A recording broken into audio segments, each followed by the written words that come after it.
Whoops. Whoops. I made it. Did I make it? Did I make it for Facebook? I don't know because they say if you're 10 minutes late, you're out, chick.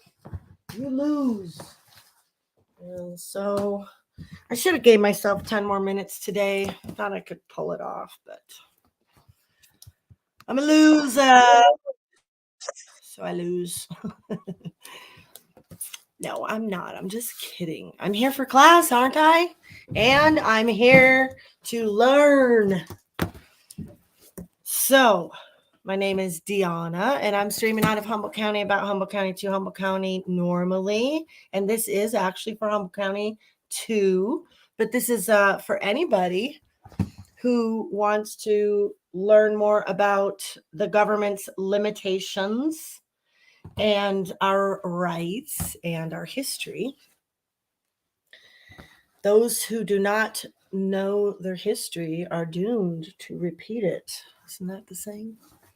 Isn't that the way it goes? So today I just got this downloaded. I just got this done just in time.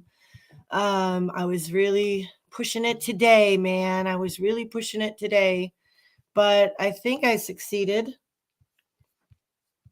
Let's check it out. Let's see if I did.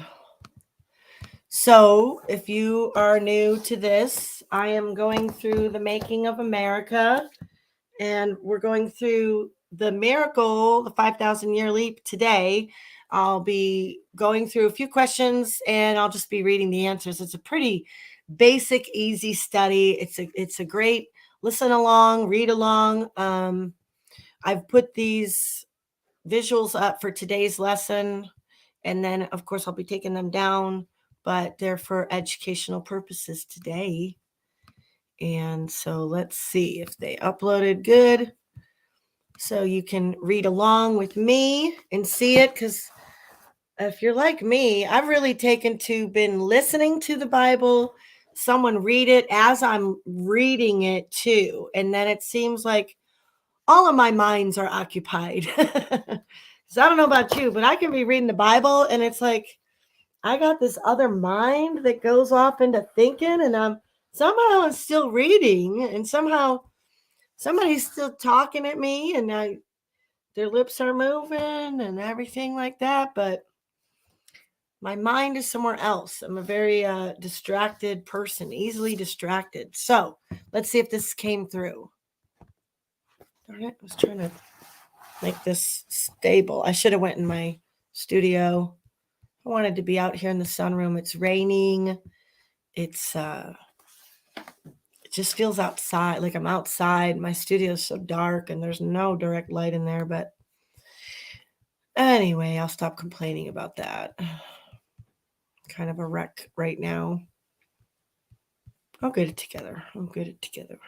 So if you're new, you can go to standuphumble.news, go to the Constitution tab, and there's the Constitution study. That's what we're doing right here. And I got my kit from the National Center for Constitutional Studies, and it came within the week. And they have a bunch of free resources too. So let me drop, well, I don't need to drop the link. You can go to it right here. Well, I'll drop the link for this site so you can follow along, but you can get to everything with this link. So you can go buy your kit. You can follow the study. You can follow me on Twitch. On the website, on the homepage is where I'm live streaming. No matter what channel I'm on, you can find me there because I'll be live streaming there. Every time I go on, I turn the Twitch on. And so, and there's also my favorite platform, Media, is all here. There's a bunch of people that I follow. I'm behind on the blogs. There's a bunch of people and groups and things. More things I'm behind on, flying by the seat of my pants here. But I'm doing the best I can, doing everything I can to make a difference, just try to put something out there, some kind of content out there that is contrary to all the lies around us, that is more sanity. So it seems like it's all insanity. everywhere I look. Okay, so on this page, let's see if we uploaded we're on session 3. This is the page we're on. It just cut off the top, but it's there. So today we're going to be doing questions 1 through 4. So basically I'm going to read the questions and it'll tell us the pages the answers are on, and I'm going to read them. So this is good. This would be good for podcasts, and I'm trying to get that worked out too. That's another thing I'm on. Another thing I'm working on. One day, all those things will happen, right? Okay, question number 1 from the 5,000-year leap pertain to preparing the cultural soil for the Constitution. What big question was on the minds of Americans before they declared their independence? Pages 49 through 51, and those should be here. Here's 49. Let me get this, see.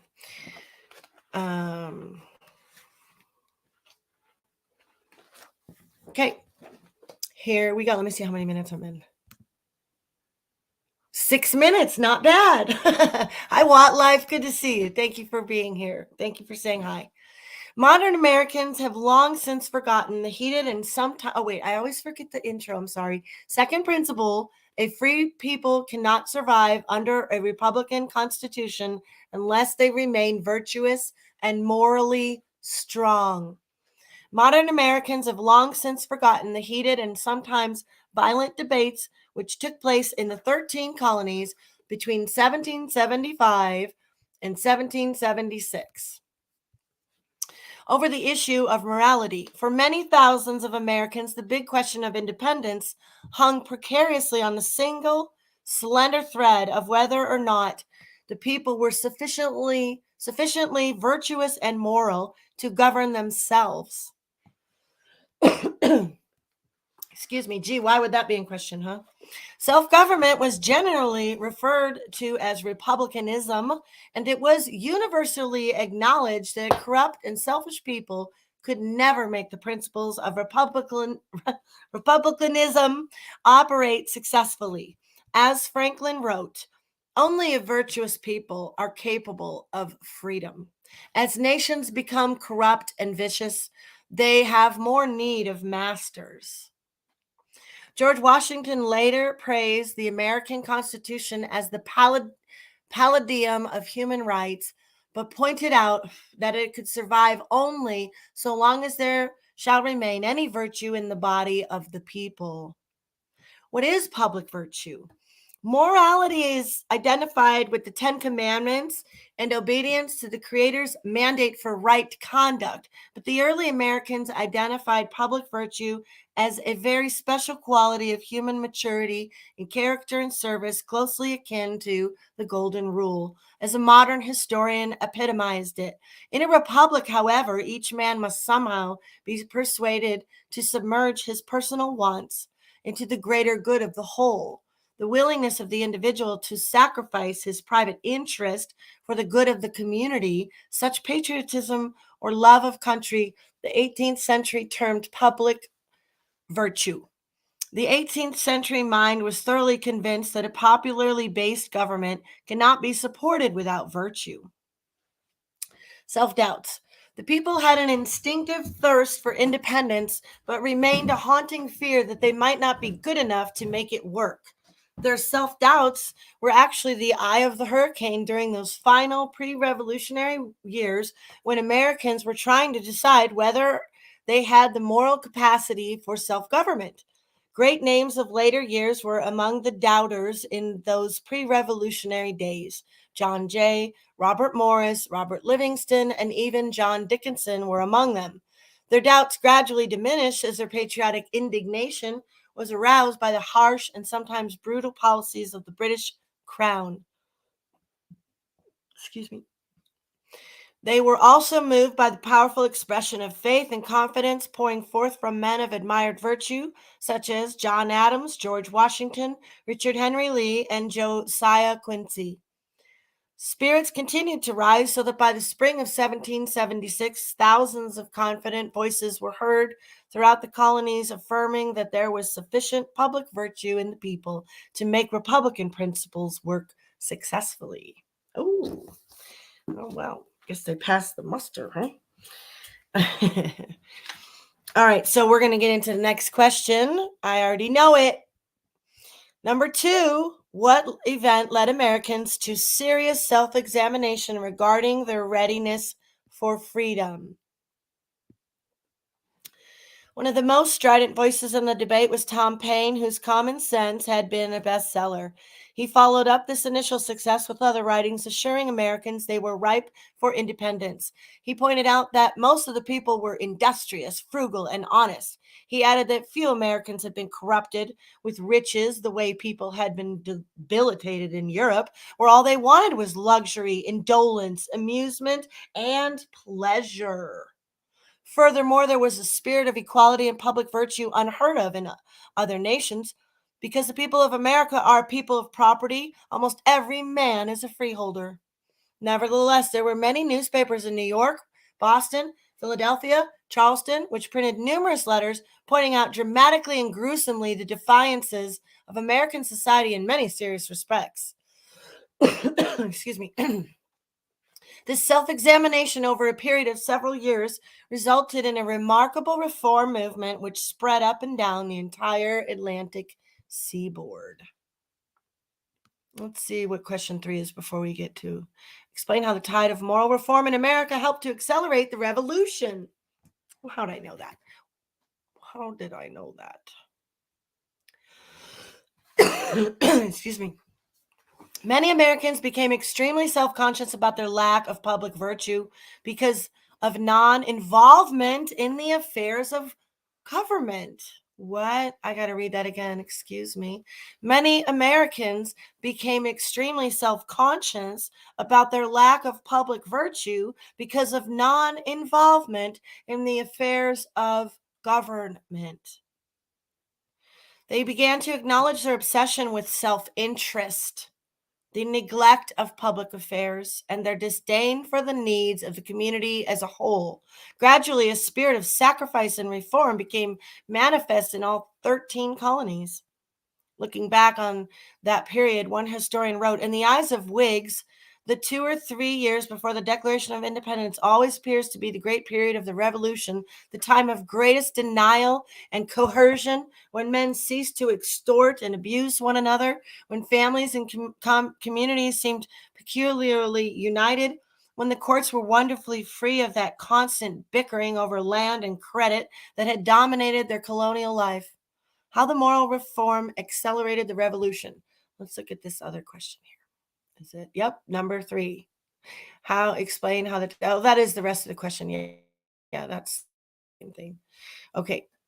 Many Americans became so impressed with the improvement in the quality of life as a result of the reform movement that they were afraid they might lose it if they did not hurriedly separate from the corrupting influence of British manners. They attributed this corruption to the monarchical aristocracy of England. Aristocracy. Even Americans such as John Jay, Robert Morris, and Robert Livingston were beginning to see that the people were exhibiting a potential capacity for virtue and morality, which would guarantee the success of free, self-governing society. Therefore, it became popular to express the sentiment that the sooner they became independent, the better. The non-importation resolution of the Continental Congress, which required great sacrifice and devastating losses to many business houses, was carried out extensively, even though it operated on a voluntary basis. It was so successful that John Page wrote to Jefferson that it appeared to him a spirit of public virtue may transcend every private consideration.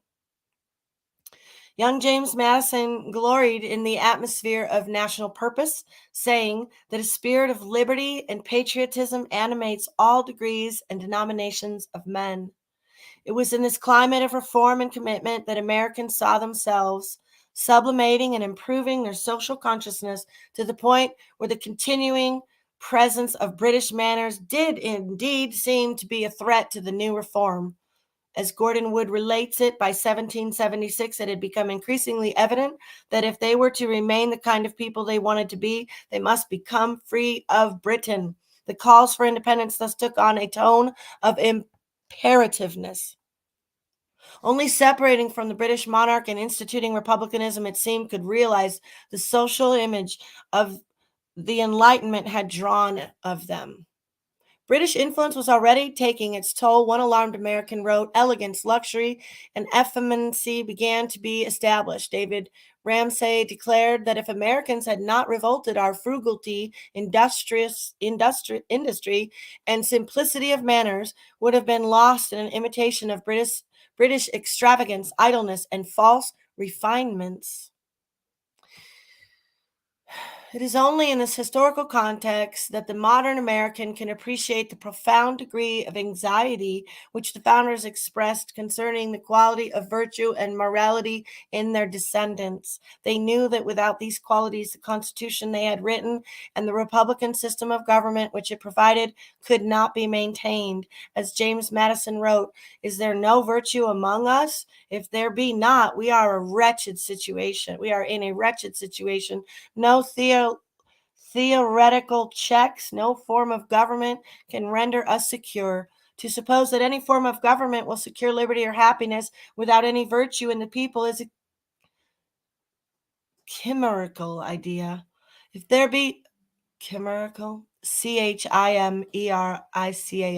If there be sufficient virtue and intelligence in the community, it will be exercised in the selection of these men so that we do not depend on their virtue or put confidence in our rulers, but in the people who are to choose them." Of course, Jefferson said, virtue is not hereditary.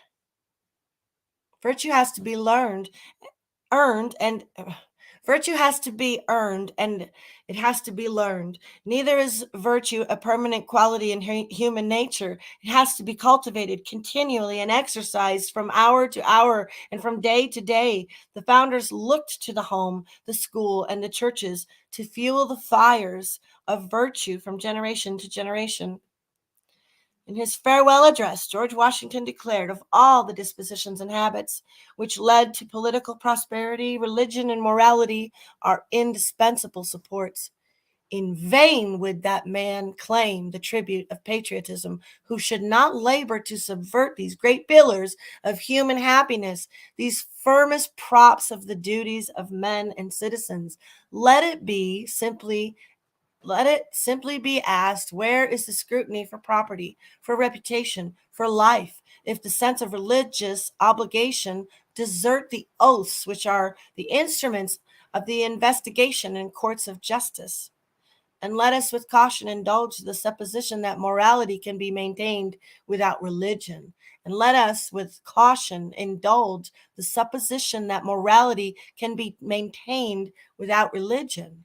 Whatever may be conceded to the influence of refined education, reason and experience both forbid us to expect that national morality can prevail in exclusion of religious principle." Benjamin Franklin stressed the same point and added how precarious good teachers are. "I think that nothing is of more importance for the public weal than to form and train up youth in wisdom and virtue. Wise and good men are, in my opinion, the strength of the state, more so than riches or arms. I think also that general virtue is more probable to be expected and obtained from the education of youth than from the exhortations of adult persons. Bad habits and vices of the mind being, like diseases of the body, more easily prevented in youth than cured in adults. I think, moreover, that talents for the education of youth are the gift of God, and that he on whom they are bestowed, whenever a way is open for the use of them, is as strongly called as if he heard a voice from heaven." I think so too. A warning from the founders. Let me see what the last question is here, because this is probably it.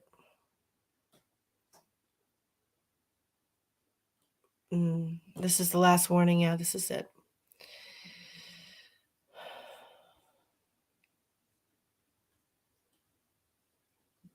Where am I? Here.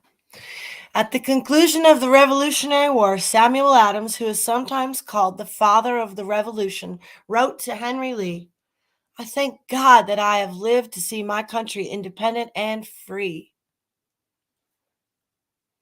She may long enjoy her independence and freedom if she will. Depends on her virtue." John Adams pointed out why the future of the United States depended on the level of virtue and morality maintained among the people. He said,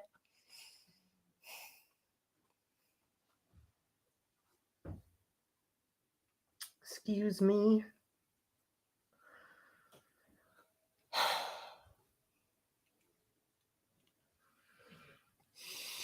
Our Constitution was made only for a moral and religious people. It is wholly inadequate to the government of any other. Samuel Adams knew the price of American survival under a constitutional form of government when he wrote, "Some of us all is, if we would most truly enjoy the gift of heaven, let us become a virtuous people. Then shall we both deserve and enjoy it. While on the other hand, if we are universally vicious and debauched in our manners,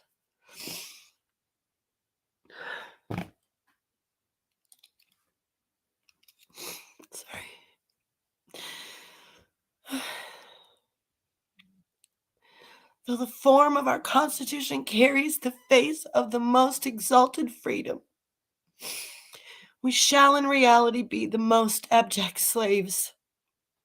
Oh, yeah. Oh. Sorry.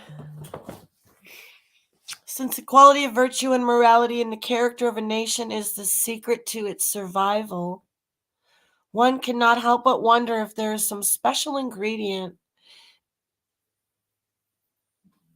which is fundamentally necessary to provide the greatest assurance that these qualities of our national life will be preserved. The founders had an answer to this question, which brings us to the next precept. Great. Great. Well, if you missed my stream this morning, you can find it on Humboldt Hilltop Workshops, because I actually shared part of my testimony. It's Good Friday, you know. It's my anniversary of my husband getting saved by Jesus and proposing to me, and me getting engaged, and us just on this wild journey 28 years ago. So, and that was great. You know, that's our spiritual life is good. I feel great about that. But this life here in this world we're leaving to our kids right now, we have a responsibilities, Christian, to stand up for our kids right now and our nation, because obviously we just learned that without our morals, what did they say? It only belongs to a religious people. They didn't care what religion per se, although they did choose the Christian religion, they did choose the 10 Commandments. They chose many passages of scripture to base our foundation on. And don't you ever forget it. Our Constitution was made only for a moral and religious people. It is wholly inadequate to the government of any other. Where are we today? Are we moral? Are we virtuous? Is that what's standing? Is that what's happening?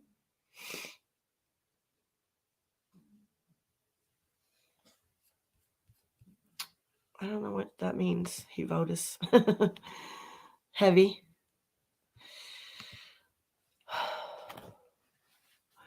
24 minutes. Awesome.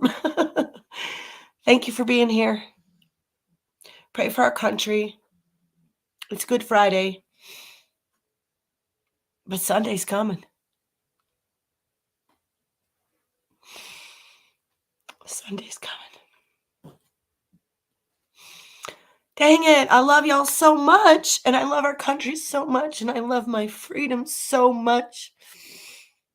And my God is so worthy to be praised and to be exalted above anything else in this world or what this world has to offer. That's all I know. I know he's worthy in my life, and it's Good Friday, and Sunday's coming. And I just want to thank you guys for being here with me. I'm not usually this emotional or upset. I just have no excuses. I don't offer excuses. This is just me, and it's different all the time. You just never know what you're going to get around here. Peace out. I love y'all. Bye.